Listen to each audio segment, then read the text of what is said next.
يا مساء الفل، عاملين ايه؟ يا رب تكونوا كويسين. النهارده عندنا فطيره كده صعيدي، بس فطيره صعيدي على شرقي الاتنين مع بعض. تحفه تحفه تحفه. تعالوا نشوف هنعملها ازاي، ونشوف الطريقه ازاي، ونشوف التوريقه الحلوه دي ازاي. يعني حاجه جديده او حاجه حلوه قوي وجميله جدا.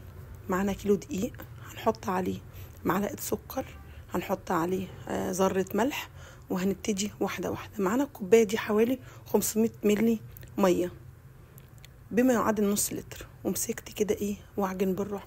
مع كل عجنه لازم اريح العجين معايا، اريحه كويس. اعجن كده والم العجين كويس واسيبه يرتاح 10 دقايق. سيبته يرتاح 10 دقايق. اول ما احط صبعي كده والاقيه دخل يبقى هو ارتاح. اعجن تاني. لو عندك عجان الدنيا هتبقى مريحه. انا عندي عجان بس حبيت اوريكم كل طريقه العجين بالواحده واحده، يعني للناس اللي ما عندهاش عجان والناس اللي بتحب تعجن على ايديها. ريحته تاني حوالي 10 دقايق وابتديت اعجن تاني. كل ما تريحي العجين معاكي كل ما تاخدي عجينه حلوه وملمسها ناعم وزي الفل. كده هبتدي احط زيت على سمنه، حوالي نص كوبايه كده. حطيت زيت، معلقه سمنه على شويه زيت، نص كوبايه. وابتدي اعجن لغايه ما العجينه تلم، واخد ودي فيها كده، وطلعي كل طاقتك. خناقك بقى مع عيالك، خناقك مع جوزك، اي حاجه بقى، طلعي كل طاقتك. عايزه تخسي، كل ده هتطلعيه في العجينه دي. وهتبتدي تاخدي وتدي. بالنسبه لنا احنا كصعايده العجين ده مش عجين، ده حته صغننه. احنا بنعجن ب 30 ولا 40 كيلو. والناس الصعايده اللي عندي على الصفحه هتعرف بالكلام ده. واسيبها ترتاح تاني. اغطي واسيبها. في كل مره لازم اغطي العجين. وابتدي الاقيها ارتاحت خالص. انا ابتديت بصوابعي كده انغزها، ما تردش معايا كده، العجين يرتاح معايا وبقى زي الفل. هبتدي اخد العجين ده بقى وابتدي اخد منه، اقطع منه قطعتين كده صغننين.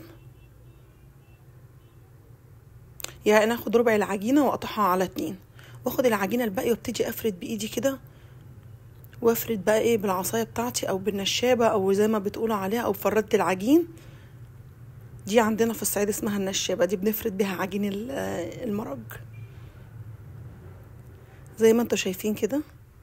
وهبتدي اورقها كده بايدي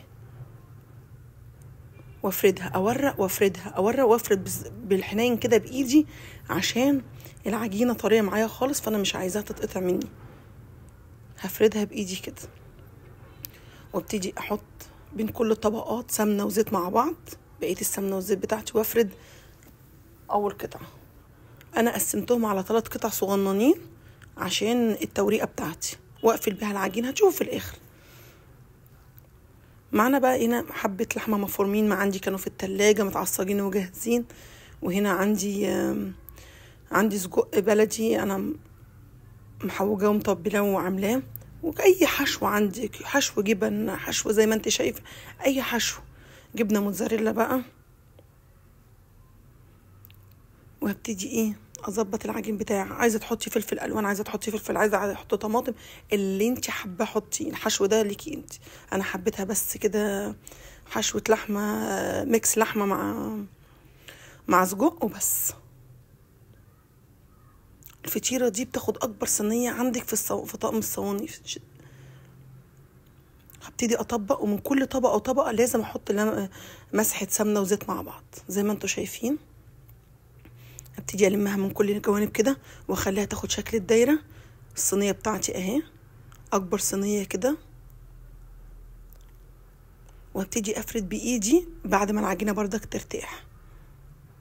هتتفرد معاكي بكل سهوله زي ما انت شايفه.